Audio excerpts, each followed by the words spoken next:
ఇప్పుడు మనం చెప్పుకోబోయేది ఏంటి అంటే రూల్ 1 గురించి అండి. ఇప్పుడు ఏం చెప్పుకుంటున్నాం మనం? రూల్ 1. సో రూల్ 1 దేని గురించి అంటే ప్రాపర్ ఫ్రాక్షన్స్ గురించి. Suppose f of x by g of x is a proper fraction. Suppose f of x by g of x is a proper fraction. Then to each non-repeated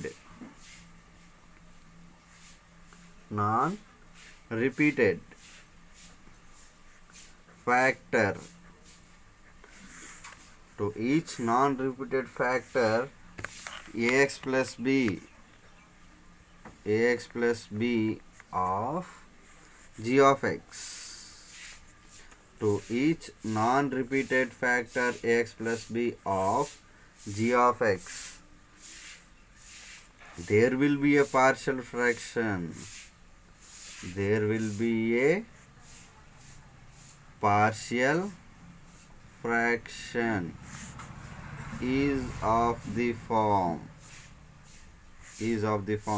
a by ax plus b. అంటే so f of x by g of x అనేది ఒక proper fraction. అందులో denominator ఎలా ఉండాలండి? మనం ఇందాక చెప్పుకున్నట్టు powers of irreducible polynomials. అయితే డినామినేటర్లో ఒక ఇర్రెడ్యూసిబుల్ పాలినామియల్ ఉండొచ్చు, 2 ఇర్రెడ్యూసిబుల్ పాలినామియల్ ఉండొచ్చు, 3 ఇర్రెడ్యూసిబుల్ పాలినామియల్స్ ఉండొచ్చు. ఓకేనా? 1 ఉండొచ్చు, 2 ఉండొచ్చు, 3 ఉండొచ్చు. అలా ఉన్నటువంటి ప్రతి ఇర్రెడ్యూసిబుల్ పాలినామియల్కి, ఎటువంటి ఇర్రెడ్యూసిబుల్ పాలినామియల్కి? Non repeated factors to each non repeated factors of a x plus b. అంటే ఇటువంటివి 2 ఉండకూడదు.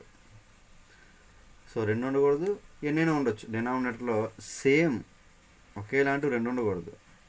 సో మిగతా ఇర్రెడ్యూసిబుల్ పాలినామియల్స్ ఎన్నైనా ఉండొచ్చు. సో అవి non repeated factor a x plus b of g of x. ఇది జీ ఆఫ్ ఎక్స్ అనగానే this is one type of polynomials. ఎటువంటి పాలినామియల్స్గా ఉండాలి? అది ప్రొడక్ట్ ఆఫ్ ఇర్రెడ్యూసిబుల్ పాలినామియల్స్గా ఉన్నట్లయితే అందులో ప్రతి ఇర్రెడ్యూసిబుల్ పాలినామియల్ని మనం పార్షియల్ ఫ్రాక్షన్స్గా స్ప్లిట్ చేయాలి. అంటే ఎలా తీసుకోవాలి అంటే a by a x plus B.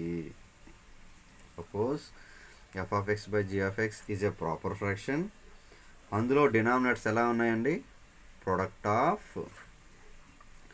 Non repeated irreducible polynomials a x plus b. ఇందులో డినామినేటర్స్ జీ ఆఫ్ ఎక్స్లో ఉండేటువంటి పాలినామియల్స్ ఎలా ఉన్నాయి? నాన్ రిపీటెడ్ కానటువంటి ప్రొడక్ట్ ఆఫ్ ఇర్రెడ్యూసిబుల్ పాలినామియల్స్. అలా 2, 3 రిపీట్ కానటువంటి ఇర్రెడ్యూసిబుల్ పాలినామియల్స్ 2, 3 ఉంటాయి. అందులో ప్రతి ఇర్రెడ్యూసిబుల్ పాలినామియల్కి మనం పార్షియల్ ఫ్రాక్షన్ని ఎలా రాస్తాము అంటే a by a x plus b. So ఒక ప్రాపర్ ఫ్రాక్షన్కి ఎన్ని పార్షియల్ ఫ్రాక్షన్స్ వస్తాయి అనేది మనకు ఎలా తెలుస్తుంది అంటే జీ ఆఫ్ ఎక్స్లో ఉండేటువంటి ప్రొడక్ట్ ఆఫ్ ఇర్రెడ్యూసిబుల్ పాలినామియల్స్ బట్టి. సో జీ ఆఫ్ ఎక్స్లో ప్రొడక్ట్ ఆఫ్ ఇర్రెడ్యూసిబుల్ పాలినామియల్స్ 2 ఉన్నాయి అనుకోండి, మనం 2 పార్షియల్ ఫ్రాక్షన్స్ని స్ప్లిట్ చేయొచ్చు. ఓకే, దీంట్లో ప్రొడక్ట్ ఆఫ్ 3 ఇర్రెడ్యూసిబుల్ పాలినామియల్స్ ఉన్నాయి అనుకోండి, అప్పుడు మనకు వచ్చేవి అవుతాయి 3 partial fractions. Suppose first example చూద్దాం. ఏంటా ఫస్ట్ ఎగ్జాంపుల్ అంటే resolve 5x plus 1 by x plus 2 into x minus 1. Didi proper ఫ్రాక్షనే కదండి. Clearly this is a proper fraction. దీని డినామినేటర్స్ ఎలా ఉన్నాయి? ఇర్రెడ్యూసిబుల్ పాలినామియల్స్ ఉన్నాయి. Clearly this is irreducible polynomial. Clearly this is also irreducible polynomial. కాబట్టి ఎన్ని ఉన్నాయండి? 2 ఉన్నాయి. కాబట్టి మనం ఎన్ని పార్షియల్ ఫ్రాక్షన్స్గా స్ప్లిట్ చేయొచ్చు? దీన్ని 2 పార్షియల్ ఫ్రాక్షన్స్గా స్ప్లిట్ చేయొచ్చు. అయితే x+2 అనేది రిపీటెడా నాన్ రిపీటెడా? Clearly non repeated. ఇంకోసారి రిపీట్ అయిందా, ఇది రిపీట్ కాలేదు. కాబట్టి this is clearly non repeated factor of g of X.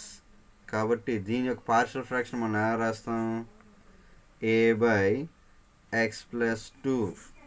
అలాగే ఇది కూడా ఏంటి, ఎక్స్ మైనస్ 1.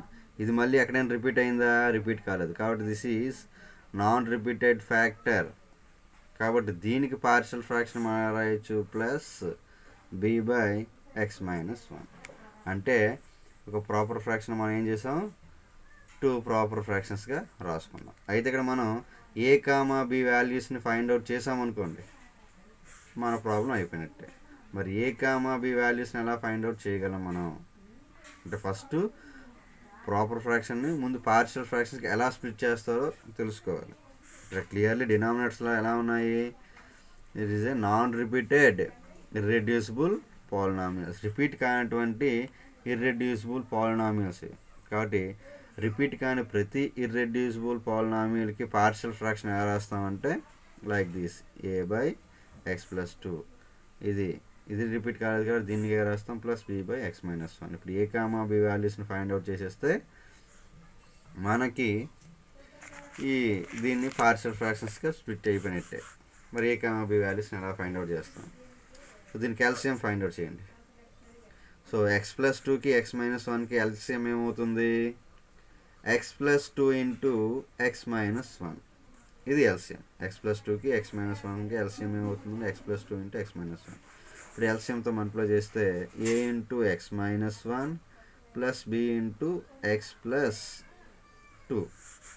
సో దీనికి ఎల్సిఎం గారు ఇలా వచ్చింది. This is equal to 5x plus 1 by x plus 2 into x minus 1. Denominators are same కాబట్టి cancel both of these. Then 5x plus 1 which is equals to a into x minus 1 plus B into x plus 2. ఇప్పుడు మనకి a comma b values కావాలంటే first ఏం చేద్దాం, ఈ X ప్లేస్లో మనం 1 substitute చేసాం అనుకోండి. ఇన్ ప్లేస్ ఆఫ్ ఎక్స్ ప్లేస్లో 1 సబ్స్టిట్యూట్ చేస్తే ఏమైపోతుంది, ఇది 0 అయిపోతుంది. టోటల్ 0 అయిపోతే అప్పుడు ఏమొస్తుందండి, బి వాల్యూ వస్తుంది. ఇది టోటల్ 0 అయిపోతే మనకు అప్పుడు వచ్చేది ఏంటి, బి వాల్యూ. అలా కనుక ఎక్స్ ప్లేస్లో -2 తీసుకున్నాం అనుకోండి, ఎక్స్ ప్లేస్లో -2 తీసుకున్నాం అనుకోండి, -2 ప్లస్ 2, ఇదంతా 0 అయిపోయి ఏ వాల్యూ వస్తుందండి, ఏ వాల్యూ వస్తుంది. కాబట్టి ఇప్పుడు మనం ఏ వాల్యూ ఫైండ్ అవుట్ చేయాలంటే ఎక్స్ వాల్యూ ఎంత తీసుకోవాలండి, అంటే ఏ వాల్యూ కావాలంటే ఇది 0 అయిపోవాలి.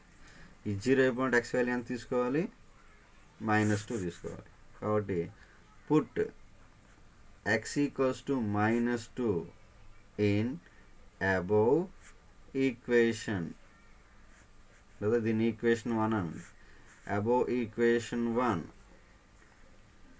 సో మనకి ఏ వాల్యూ కావాలి కాబట్టి ఈ పార్ట్ 0 అయిపోవాలి. అంటే మనం ఏం చేయాలి, put x equals to -2 in above equation 1 తీసుకుంటే ఏమవుతుంది, టోటల్ ఈక్వేషన్లో x ఈక్వల్స్ టు 2 తీసుకోవాలి కాబట్టి 5 into -2 plus 1 which is equals to a into -2 minus 1 plus b into -2 plus 2. So finally 5 into -2 that is -10 plus 1 which is equals to -3a -2 plus 2 0 0 into b plus 0. So finally -9 equals to -3a. So a equals to 3. కాబట్టి ఏ value వచ్చింది. నా ఇప్పుడు మనకేం కావాలి, B value కావాలి. B value ఎలా వస్తుంది, so b value కావాలంటే మనం చేయాల్సిన పని ఏంటి అంటే put x equals to, so b value కావాలి అంటే ఈ పార్ట్ 0 అయిపోవాలి. ఈ పార్ట్ 0 అయిపోవాలంటే ఎక్స్ వాల్యూ ఎంత తీసుకోవాలి, మనం 1 తీసుకోవాలి.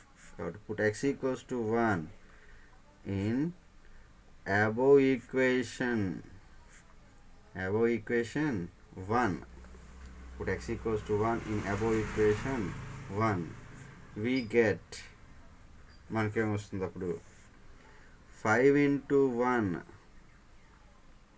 plus 1 is equals to 5 into 1 plus 1 is equals to a into 1 minus 1 plus b into 1 plus 2, that is 6 equals to 1 minus 1 0 into something 0 plus 3b. So final ga 6 equals to 3b, b equals to 6 by 3, that is 2. Clearly A value వచ్చింది, B value వచ్చింది. దీన్ని కనుక మనం equation star అనుకుంటే, ఆ ఈక్వేషన్లో ఏం చేస్తామంటే మనం ఈ ఏ కామా బి వాల్యూస్ని సబ్స్టిట్యూట్ చేస్తాం. అంటే ఇప్పుడు ఏం చేయాల్సిన పని ఏంటిది, substitute capital a comma b values in equation star, we get, అప్పుడు ఏమొస్తుంది మనకి 5x plus 1 by x plus 2 into x minus 1 which is equals to A value ఎంత వచ్చింది 3 by x plus 2 plus b అంటే 2 by x minus 1. ఓకేనా. అంటే ఇప్పుడు ఏం చేస్తాం మనం, ఒక ప్రాపర్ ఫ్రాక్షన్ని సమ్ ఆఫ్ 2 ప్రాపర్ ఫ్రాక్షన్స్గా స్ప్లిట్ చేయగలిగాం. కాబట్టి this is called partial fraction in rule 1. Suppose దీన్ని కనుక మనం మళ్ళీ యాడ్ చేస్తే సేమ్ యాస్టేజ్ ఇదే వస్తుంది. కాబట్టి దిస్ ఈజ్ రూల్ 1. రూల్ 1 దేని గురించి చెప్పుకున్నామండి, రూల్ 1. సో రూల్ 1 దేని గురించి చెప్పుకున్నామంటే f of x by g of x is a proper fraction. Proper fraction అయినప్పుడు g of x ఏం జరగాలి, clearly g of x is non repeated factor ax plus b of g of x. అంటే g of xలో 2 or more non repeated irreducible polynomials ఉండొచ్చు. అలా ఉన్న non repeated irreducible polynomial ప్రతిదానికి partial fraction ఏ ఫార్మేట్లో ఉంటుందంటే a by ax plus b. Suppose ఇక్కడ ఏం తీసుకున్నాం మనం, ఇది f of x by g of x ఫార్మేట్లో ఉంది. Clearly this is a proper fraction. అయితే ఈ డినామినేటర్లో మనకి ఎన్ని ఇర్రెడ్యూసిబుల్ పాలినామియల్స్ ఉన్నాయి, 2 ఇర్రెడ్యూసిబుల్ పాలినామియల్స్ ఉన్నాయి. రిపీట్ అయినాయా, అవ్వలేదు. కాబట్టి ఇది రిపీట్ అవ్వలేదు, ఇది రిపీట్ అవ్వలేదు. కాబట్టి రిపీట్ అవ్వని ఇర్రెడ్యూసిబుల్ పాలినామియల్ని మనం పార్షియల్ ఫ్రాక్షన్స్కి ఎలా రాయొచ్చు అంటే a by ax plus 2, అలాగే దీన్ని ఏమైనా రాయొచ్చు plus b by x minus 1. మరి ఏ కామా బి వాల్యూస్ని ఎలా ఫైండ్ అవుట్ చేస్తామంటే ప్రాసెస్ లైక్ దిస్. ఫైనల్గా ఈ ప్రాపర్ ఫ్రాక్షన్ని సమ్ ఆఫ్ 2 ఫ్రాక్షన్స్గా స్ప్లిట్ చేసేసాం. This is called partial fraction.